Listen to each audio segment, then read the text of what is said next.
कौन सी चीज़ खानी चाहिए, कौन सी चीज़ नहीं खानी चाहिए, वो उसके गुणवत्ता के ऊपर तय होनी चाहिए कि उसका क्वालिटी क्या है, दर्जा क्या है, उसके मानक क्या होने चाहिए, उसके अंदर कौन से पदार्थों का उपयोग किया जा रहा है। तो FSSAI या FDA ये दो भारत सरकार की ऐसी यंत्रणा है कि जो यंत्रणा सर्टिफाई कर सकती है कि कौन सा खाना उचित है, कौन सा अनुचित है। लेकिन बड़े दुर्भाग्य की बात है कि हमारे देश में जो अपने आप को सेक्युलर कहता है, सेक्युलर कॉन्स्टिट्यूशन की हमारे यहाँ पर दुहाइयाँ दी जाती है, ऐसे परिस्थिति में एक धर्म के आधार पर अलग सर्टिफिकेशन चालू हुआ है और ये सर्टिफिकेशन है, ये हलाल सर्टिफिकेट है। हलाल जो मांस होता है तो उसके एक 3 नियम जो प्रमुखता से बताए जाते हैं। एक तो है कि जो कसाई है वो इस्लाम का पालन करने वाला होना चाहिए, एडल्ट होना चाहिए। दूसरा ये है कि वो जब छुरी चलाएगा तो उसमें बिस्मिल्लाह अल्लाहु अकबर ये बोलना चाहिए, ये नहीं बोलेगा तो वो हलाल नहीं हो पाएगा। और तीसरा ये है कि उस पशु की जो गर्दन है, सर है, वो मक्का की दिशा में होना चाहिए। बाकी जो उसके अंदर आता है कि उसने उसका एक ही घाव में फूड पाइप और विंड पाइप जो है जहाँ से सांस आती है उसको कट करके उसकी पूरा ब्लड जो है वो बहने के लिए देना चाहिए और फिर जो मांस होगा वो हलाल मांस हो जाएगा। भारत में ऐसे कुल मिलाकर के 2-4 ऑर्गेनाइजेशंस है कि जिनको ये सर्टिफिकेट देने की अथॉरिटी मिली है। इसके अंदर एक है जमीयत उलेमाए हिंद, दूसरी है जमीयत उलेमाए महाराष्ट्र, फिर हलाल इंडिया, हलाल सर्टिफिकेशन इंडिया। मतलब ये प्राइवेट इंस्टीट्यूशंस है, ये ट्रस्ट है और ये हलाल सर्टिफिकेट डिस्ट्रीब्यूट कर रही है। जबकि भारत सरकार की FSSAI और FDA जैसी बड़ी बड़ी ऑर्गेनाइजेशंस है यहाँ पर, तो उसके सिवाय प्राइवेट ऑर्गेनाइजेशन काम कर रही है और वो कह रही है कि कौन सा खाना हलाल है और कौन सा नहीं है। और यहाँ से मीट से लेकर के ये हलाल जो है वो सर्टिफिकेशन प्रारंभ हो गया। और आज यदि हम देखेंगे तो वास्तविकता में इसको एक इकोनॉमी के दृष्टिकोण से जो प्रेजेंट करने का प्रयास हुआ तो 2013 में मलेशिया में वर्ल्ड हलाल प्रोडक्ट मीट या फोरम इस नाम से एक मीटिंग हो गई और उस मीटिंग के अंदर उन्होंने ये कहा कि जो इस्लामिक कंट्रीज है, ऑर्गेनाइजेशन ऑफ इस्लामिक कंट्रीज है, 57 कंट्रीज है, तो उनको उन्होंने कहा कि अन्य देशों से आपके यहाँ पर जो भी प्रोडक्ट आता है तो आप उनको कहिए कि आपको हलाल सर्टिफिकेट लेना पड़ेगा। और ये हलाल सर्टिफिकेट जो लेना पड़ेगा वो हलाल सर्टिफिकेट मुस्लिम ऑर्गेनाइजेशंस देंगे और इससे उनकी इकोनॉमी बेहतर हो सकती है। अब जब ये कॉन्सेप्ट आ गई तो धीरे धीरे उन्होंने बहुत सारी चीजों में बदलाव किए। पहले मेकअप जो है या श्रृंगार करना जो है, संगीत जो है, ऐसे बहुत सारी चीजों के ऊपर पाबंदी थी। और इकोनॉमी डेवलप करने के दृष्टिकोण से यहाँ पर हम देखते हैं कि उन्होंने धीरे धीरे इसको व्यापक करना प्रारंभ कर दिया। आज हलाल सिर्फ मांस से संबंधित नहीं है, हलाल नमकीन मिल रहा है, हलाल 100% वेजिटेरियन फूड मिल रहे हैं। हल्दीराम का जो आपको भुजिया मिलता है वो भी आपको हलाल सर्टिफाइड मिल रहा है। यहाँ से लेकर के मतलब खाने पीने की चीज़ों से लेकर के कोल्ड ड्रिंक्स हलाल मिल रहे हैं। कोल्ड ड्रिंक्स के बाद आज बहुत सारी कॉस्मेटिक्स की चीज़ें हैं, काजल हलाल मिल रहा है, टूथपेस्ट हलाल मिल रही है, मेकअप का किट जो है, नेल पेंट हलाल मिल रही है। पहली बार ऐसे हुआ है कि केरल राज्य में कोची में एक रेसिडेंशियल कॉम्प्लेक्स बन रहा है। उन्होंने अपनी खुद की एडवर्टीजमेंट ही की है कि शरिया कंप्लाइंट इंडियाज फर्स्ट हलाल बेस्ड हाउसिंग कॉम्प्लेक्स।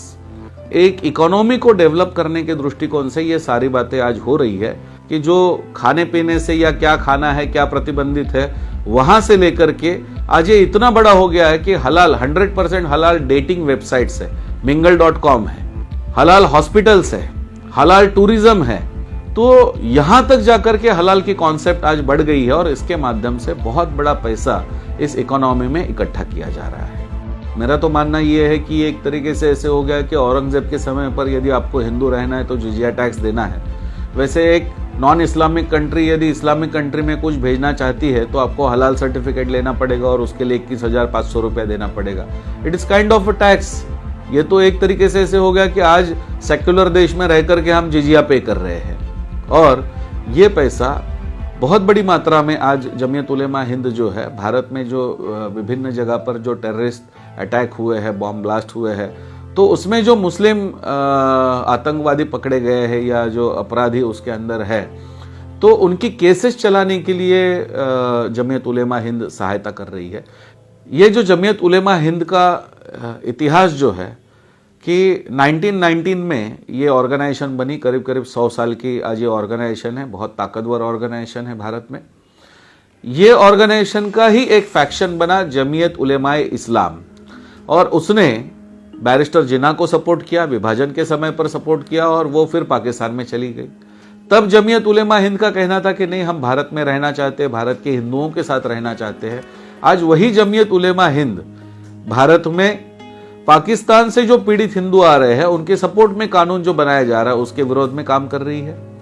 अभी हाल ही में जमीयत उलेमा हिंद के बंगाल के जो अध्यक्ष है सिद्दीकुल्लाह चौधरी, उन्होंने पब्लिकली ये कहा था कि अमित शाह को हम कलकत्ता एयरपोर्ट के बाहर पैर रखने नहीं देंगे। फिर उसके आगे जाकर के देखेंगे तो जो लखनऊ में कमलेश तिवारी की जो हत्या हो गई, तो कमलेश तिवारी की हत्या करने वाले जो आरोपी है, बहुत बुरी तरीके से ये हत्या हुई, सब लोगों को इसके बारे में पता है, लेकिन उनकी केस भी जमीयत उलेमा हिंद ने डिक्लेयर किया कि नहीं, कमलेश तिवारी की हत्या में जो आरोपी पकड़े गए उनकी केस भी हम ही चलाएंगे। तो ये जो पहले जैसे कहा जाता था कि इस्लामिक बैंक भारत में आने से इसलिए मना किया गया क्योंकि इस्लामिक बैंक का पैसा टेररिज्म में यूज होता है, ऐसे आरोप हुआ है, तो क्या आज जमीयत उलेमा हिंद ये जो पैसा ले रही है, क्या टेररिस्ट लोगों को छुड़ाने के लिए या टेररिस्ट लोगों के सपोर्ट में उपयोग में ला रही है क्या? तो मेरा बड़ा प्रश्न है कि जमीयत उलेमा हिंद का कोई उद्देश्य तो चेंज नहीं हो गया।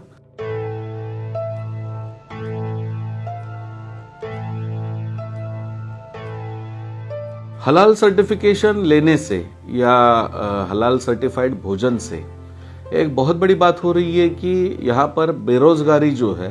वो एक बड़ी मात्रा में बढ़ सकती है, या वहाँ पर से एक रिलीजियस डिक्टेटरशिप प्रारंभ हो सकती है। ये इसलिए हो सकती है क्योंकि जैसे मांस का व्यापार जो है वो, जैसे पहले हिंदू समाज में खटीक समाज था या अन्य भी कोई समाज थे, तो ये सारे जो है वो मांस के व्यापार में थे। लेकिन जब हलाल शब्द आता है तो हलाल का फर्स्ट क्राइटेरिया ही आता है कि जो व्यक्ति इसे बना रहा है या जो मीट जो है वो बना रहा है वो एडल्ट मुस्लिम होना चाहिए, इस्लामी कानून का पालन करने वाला होना चाहिए। तो फर्स्ट क्राइटेरिया में ही ये स्पष्ट हो जाता है कि यहाँ पर यदि वही चीज़ यदि खटीक समाज से कोई है या अन्य कोई समाज से वो व्यक्ति है, तो वो उसने जो मीट बनाया है वो तो हलाल सर्टिफाइड होगा ही नहीं, और यदि ये हलाल सर्टिफाइड नहीं होगा तो उसका मीट वहाँ पर नहीं जा पाएगा। तो इस एंगल से यदि देखेंगे तो इससे जो हमारे हिंदू समाज के शेड्यूल कास्ट या शेड्यूल ट्राइब के जो हमारे बंधु है, तो उनके ऊपर बेरोजगारी आ रही है, वो बेरोजगार हो रहे हैं क्योंकि उनका खाना जो है वो कोई नहीं ले रहा है। जैसे मैं आपको एक उदाहरण के लिए बता दूं तो मैकडोनल्ड्स इंडिया या आप KFC ले लीजिए, ये इनके इंडियन जो आउटलेट्स है, तो उन्होंने बहुत स्पष्टता से कहा है कि हमारा जो पूरा खाना जो है वो हलाल सर्टिफाइड ही है भारत में। तो मेरा प्रश्न ये है कि यदि मैकडोनल्ड्स इंडिया में तो कोई मुस्लिम ही जाते हैं, ऐसे नहीं है, सभी धर्मों के लोग जा रहे हैं, सभी पंथ के लोग जा रहे हैं, तो वहां पर यदि मुझे सिर्फ हलाल खाना ही मिलेगा तो वो हलाल सर्टिफिकेशन वाला लेंगे, और हलाल सर्टिफिकेशन वाला लेंगे तो उसका मतलब तो बहुत स्पष्ट हो गया कि वो कोई हिंदू के हाथ से जो मीट है वो तो लेंगे नहीं वहाँ पर। तो यदि वहाँ से ये नहीं लेंगे तो इससे तो ये हो गया कि उसका तो मांस बिकेगा नहीं। तो एक तरीके से धीरे धीरे हम देख रहे हैं कि ये इकोनॉमी केवल बढ़ रही है, ऐसे नहीं है। तो इस इकोनॉमी के आधार पर एक बहुत बड़ा प्रयास ये है कि इसके माध्यम से हिंदू समाज या हिंदू समाज के अंदर जो पिछड़ा वर्ग है तो उसको अलग करने का या उसको रोजगार से तोड़ने का भी षड्यंत्र यहाँ पर दिखाई देता है। बहुत सारे ऐसे जो मल्टीनेशनल कंपनीज है जो फूड से रिलेटेड है, तो ये सारी जो कंपनीज है इनको अपना सामान जो है वो विदेश में या इस्लामिक कंट्री में बेचना है, या यहाँ पर उनको मुस्लिम ग्राहक चाहिए तो वो हलाल सर्टिफिकेट की बात कर रहे हैं या हलाल फूड जो है वो अवेलेबल करवा रहे हैं। लेकिन यहाँ पर बहुत बड़ी एक सेक्युलर देश में हमारे यहाँ पर इतनी बड़ी विडंबना है कि भारत की सरकार की जो एयर इंडिया है या भारत सरकार की IRCTC जो है, जो रेलवे में खाना देती है, ये इतनी बड़ी ऑर्गेनाइजेशन जो है, ये ऑर्गेनाइजेशन भी हलाल फूड ही मांग रही है, हलाल सर्टिफाइड फूड ही आज उनके यहाँ पर टेंडर में जा रहा है। तो इससे क्या हो रहा है? इससे एक तो आप कह रहे हैं कि नहीं, एक पर्टिकुलर धर्म का व्यक्ति है, उससे जो खाना होगा वही हम अलाउ करेंगे। तो आप तो एक पर्टिकुलर धर्म के व्यक्ति को तो नहीं दे रहे हैं। आज पोर्क तो सर्व नहीं हो रहा है रेलवे में, पोर्क तो सर्व नहीं हो रहा है एयर इंडिया में, या जो हिंदू जो परंपरा है, या सिख हमारे जो बंधु है उनकी परंपरा है, झटका मीट उनके धर्म में अलाउड है, तो वो तो आप सर्व नहीं कर रहे हैं। तो जो 14% लोग हैं उनका जो डिक्टेट है कि मुझे हलाल खाना चाहिए, तो इसलिए आप बाकी सारे कम्युनिटी को हलाल खाना ही खिला रहे हैं। इससे बड़ी और विडंबना की बात है कि हमारा पार्लियामेंट या हमारी संसद जो है वो सेक्युलरिज्म का सबसे बड़ा केंद्र है, मंदिर उसको कहा जाता है। यहाँ पर जो फूड दिया जा रहा है, ये खाना जो दिया जा रहा है, ये खाना भी आ जा रहा है IRCTC की ओर से, भारतीय रेलवे वहाँ पर प्रोवाइड कर रही है उस पार्लियामेंट की कैंटीन में। तो पार्लियामेंट की कैंटीन के अंदर भी आपको जो खाना मिलेगा वो हलाल खाना मिलेगा। तो जहां पर हम कह रहे हैं कि सेक्युलरिज्म का मंदिर जो है वहां पर से ही ये प्रारंभ हो गया है, तो फिर बाकी जगह की क्या बात करें। और इससे भी और बड़ी बात यह है कि आज जो अपेडा, एक जो एग्रीकल्चर प्रोडक्ट्स को विदेश में भेजने के लिए भारत सरकार की, केंद्र सरकार की जो एक व्यवस्था है, तो इन्होंने तो अपना नियम ही बनाया है कि आपको कंपलसरी हलाल सर्टिफिकेट लेना ही पड़ेगा, तब जाकर के आप एक्सपोर्ट कर सकते हैं फूड। तो मुझे ये बड़ा प्रश्न है कि आज भारत से जो मीट एक्सपोर्ट हो रहा है, ये मीट करीब करीब 11 लाख टन मीट एक्सपोर्ट होता है भारत से, और इस मीट के अंदर 47% मीट जो है ये जाता है वियतनाम और वहां से चाइना। दोनों देश इस्लामिक देश नहीं है, दोनों देशों में कोई हलाल फूड की कोई आवश्यकता नहीं है या सर्टिफिकेट की कोई आवश्यकता नहीं है, जबकि अपेडा कहती है कि नहीं, आपको हलाल सर्टिफिकेट लेना ही पड़ेगा, तभी जाकर के आपको ये एक्सपोर्ट का लाइसेंस मिलेगा। तो जब मुझे वहां पर जिस देश में एक्सपोर्ट करना है वो खुद देश नहीं मांग रहा है, वो मुस्लिम देश है ही नहीं, तो फिर मैं ये क्यों दे रहा हूं। इससे 23,000 करोड़ का बिजनेस आज हम हलाल सर्टिफिकेट के हवाले कर रहे हैं। तो मेरी ये मानना है कि ये पिछले सरकारों के दरमियान ये जो षड्यंत्र के रूप में चालू हुआ है, आज सरकार बहुत अच्छे निर्णय कर रही है, 370 से लेकर के, राम मंदिर से लेकर के।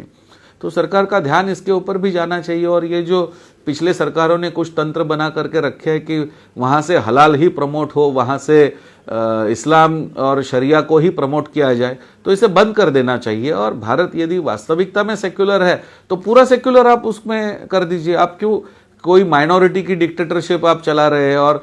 उन्हें जो है वही सबको खाना पड़ेगा। कम से कम प्राइवेट ऑर्गेनाइजेशंस की बात हम छोड़े तो गवर्नमेंट ऑर्गेनाइजेशंस ने तो इसके ऊपर ध्यान देना चाहिए, और इसके लिए हम सरकार से मिलेंगे, सरकार को इसके बारे में अवगत भी करवाने वाले हैं। आज ये जो हलाल सर्टिफिकेट जो भी लिया जा रहा है, इससे जो इकोनॉमी बन रही है, तो विश्व की सबसे कम समय में सबसे अधिक गति से बढ़ने वाली इकोनॉमी इस रूप से इसको जाना जा रहा है। आज हलाल इकोनॉमी का प्रमोशन इस लेवल पर चल रहा है कि विश्व का दूसरे नंबर का पॉपुलेशन या आबादी जो है वो मुस्लिम पॉपुलेशन है। तो हमें जो चीज चाहिए वो शरिया और हमारे इस्लामिक कानून के अनुसार हो, और इस लेवल पर इस इकोनॉमी को बढ़ाने का प्रयास चल रहा है। पिछले कुछ ही वर्षों में ये इकोनॉमी आज $2.1 ट्रिलियन यहां तक पहुंच चुकी है। भारत की आजादी के बाद 70 साल के उपरांत आज हम देख रहे हैं कि हमारी इकोनॉमी कहां पर $2.7 ट्रिलियन तक पहुंची है। तो हम ये देख रहे हैं कि इतने कम समय में इतना बड़ा उन्होंने जो कदम रखा है, इतनी बड़ी इकोनॉमी जो उन्होंने पैरेलल इकोनॉमी तैयार की है, तो इस लेवल पर ये व्यापार के दृष्टिकोण से ऐसे लगता है कि एक बहुत बड़ा षड्यंत्र है। और इसी के लिए हमारा ये सरकार से कहना है कि एक प्राइवेट ऑर्गेनाइजेशन जमीयत उलेमा हिंद है, जमीयत उलेमा महाराष्ट्र है या हलाल सर्टिफिकेशन बोर्ड है, ये प्राइवेट मुस्लिम ऑर्गेनाइजेशन किसी भारत की कंपनी को जो सारे सरकारी नियमों को लेकर के चल रही है उसे सर्टिफाई क्यों कर रही है। और इसके लिए यदि वास्तविकता में मुझे food safety and standards authority से मुझे सर्टिफिकेट लेना पड़ रहा है या FDA food and drugs authority से सर्टिफिकेट लेना पड़ रहा है, तो क्या इसके अंदर मेरे फूड के अंदर जो कंटेंट है क्या वो स्पेसिफाई नहीं करने पड़ते, हर जगह पर करने पड़ रहे हैं? तो जब मुझे FSSAI से सर्टिफिकेट है, मुझे FDA से सर्टिफिकेट है, मेरे फूड के अंदर, मेरे मेडिसिन के अंदर क्या कंटेंट है वो वहां पर लिखा हुआ है, तो अलग से मुस्लिम ऑर्गेनाइजेशन मुझे प्राइवेटली सर्टिफिकेट क्यों दे रहा है, और दे रहा है तो मुझसे 21,500 रुपया GST के अलावा क्यों ले रहा है? और इससे वो अपने धर्म का जो प्रचार है या धर्म की बातें वो बढ़ाने के लिए उपयोग में ला रहा है। तो हमारा भारत सरकार से मिलकर के भारत सरकार को हम इसके बारे में अवगत भी कराने वाले हैं कि यदि भारत से किसी को बाहर एक्सपोर्ट करना है और वहां पर हलाल सर्टिफिकेट जरूरी है तो ठीक है, लेकिन ये सर्टिफिकेट जमीयत उलेमा हिंद से मुझे ना लेना पड़े, या मुझे हलाल इंडिया से ना लेना पड़े, ये सर्टिफिकेट मुझे जो है भारत सरकार से मिले। यदि ये हो जाए तो मुझे अलग से कोई पैसे देने की आवश्यकता ही नहीं होगी, और इसके द्वारा हम ये जो प्राइवेटली भारत में सेक्युलर व्यवस्था होने के बाद आज ये चल रहा है उसको कहीं हम रोक सकते हैं। नहीं तो कल ऐसे हो जाएगा, कहीं कोई जैन बोर्ड खड़ा हो जाएगा, वो कहेगा नहीं हम तो मांस खाते नहीं, हम हमारा सर्टिफिकेट देना शुरू कर देंगे। फिर और कोई बॉडी खड़ी हो जाएगी, वो कहेगी नहीं हम हमारे रिलीजन का सर्टिफिकेट देना शुरू कर देंगे। तो क्या हिंदू ने भी कल ये कहना पड़ेगा कि नहीं हम हिंदू फूड सर्टिफिकेट भी दे देंगे उसमें? आज हलाल सर्टिफिकेट का प्रभाव इतना बड़ा है कि जो योग गुरु स्वामी रामदेव जी है, पतंजलि आयुर्वेद को भी हलाल सर्टिफिकेट लेना पड़ रहा है। तो इतना बड़ी मात्रा में हलाल सर्टिफिकेट यदि हो रहा है तो इसकी यदि भारत सरकार तुरंत इसके ऊपर दखल दे और ये जो प्राइवेटली जो सर्टिफिकेट देना शुरू है उसको बंद कर दे और सरकार के द्वारा इसको प्रारंभ करे